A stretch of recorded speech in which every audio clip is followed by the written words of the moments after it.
नमस्कार मंडळींनो, आज मी तुमचं स्वागत करते माझ्या स्वादिष्ट कोकण या यूट्यूब चॅनलवर। आणि आज मी तुमका हे छोटे पेडवे देखा मी कांटा बोलतो, तर ते साफ करण्यापासूनची पद्धत मी व्यवस्थित तुमका समजावून सांगणार आहे।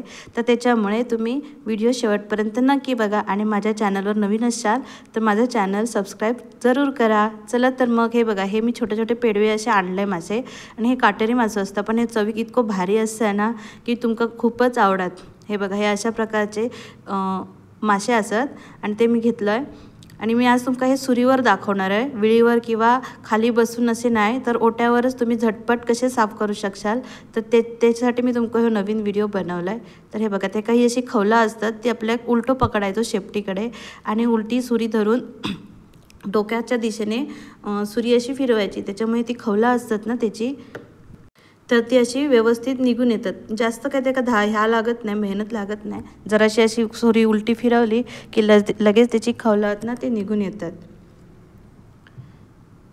तर हे बघा अशा प्रकारे, आणि आपल्या त्याच्या पोटातली वगैरे घाण सगळी साफ करून घ्यायची। आधी मी ठरवलं त्याची डोकी वगैरे ठेवायची, पण नंतर मग विचार केला की छोट्या छोट्या डोक्यांचा काय करायचा, म्हणून मी पहिल्या 2-3 माशांची डोकी अशी ठेवलं, पण नंतर मग मी ती अशी काढून घेतली। आणि ही बघा, अशी पोटात त्याची घाण असता तर ती आपल्या पूर्ण काढून टाकूची असता।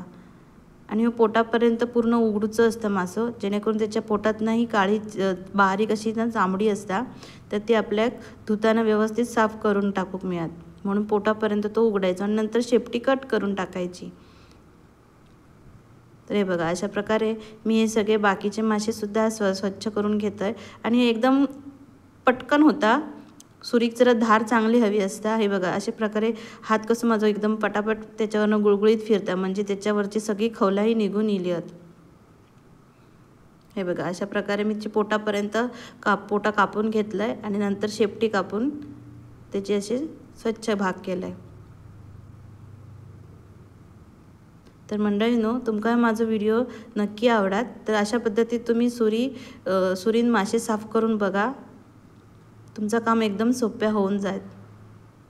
आणि हे मासे खाऊसाठी इतके भारी लागतात ना, चवदार, तर तुम्ही नक्की आणा। आपण काय करतो, छोटे मासे म्हणून त्यांच्याकडे दुर्लक्ष करतो, पण खरी चव नाही ह्या छोट्या आणि काटेरी माशांकाच असता। आणि जर तुमच्या शरीरात कॅल्शियम कमी असतात तर ह्या माशांमुळे कॅल्शियम किंवा अजून काही कमतरता असतात ना, तर ती ह्या माशांमुळे भरून येतात। तर तुम्ही हे मासे आवर्जून खाऊ हवे। हे बघा, आता मी ते पाण्यात टाकून हे बघा धुवून घेतलं, तर त्याच्यात ही बघा बारीक असं पापुद्र निघतं असो, तर तो पण आपल्या स्वच्छ करून घेतलं। बघा आतमधला मांस किती लालबुंद दिसतं, म्हणजे मासं आपलं पूर्ण व्यवस्थित स्वच्छ झालेलं असा। अशा प्रकारे सगळे मासे आपण धुवून घ्यायचे। ते बघा अशी, आता ह्याच्यात घाण अजिबातच नाही। आणि हे मासे तुम्ही आमटीसाठी टाकू शकतात किंवा फ्राय करूचे असतील तर तुम्ही फ्राय करू शकतात। तर ह्याचं पण व्हिडिओ मी नक्की टाकणार आहे, तर तो पण तुम्ही नंतर बघा। पण सध्या म्हटलं हे तुमका साफ करण्यासाठी म्हणून मी व्हिडिओ बनवला आहे एकदम सोप्या पद्धतीत। कारण आपल्या काय होतं, हे मासेवाली लोक साफ करून देतात, पण ते पूर्ण ना व्यवस्थित साफ करत नाही, त्याच्यामुळे आपल्याला व्यवस्थित आपण घरी आणूनच आपल्या जसे हवे तसे पद्धतीत साफ करू शकतो। चला तर मग मंडळींनो, माझं व्हिडिओ तुमका कसं वाटलं तर मला नक्की कमेंट करून कळवा आणि माझे चॅनल सबस्क्राईब करा आणि इतरांना शेअर पण करा, जेणेकरून ज्यांका हे गोष्टी माहीत नसतील त्यांना साफ करण्यासाठीचे ही ट्रिक आणि व्यवस्थित पटकन साफ करता येते। हे बघा, जर बाकी खवला वगैरे काय असतील तर ती आपण हातान चांगले स्वच्छ धुवून पाण्यातून काढू शकतो। चला तर मग, तुमका हे माझं मासे साफ करण्याचं व्हिडिओ कसं वाटलं तर मला नक्की कमेंट करून कळवा। Bye bye.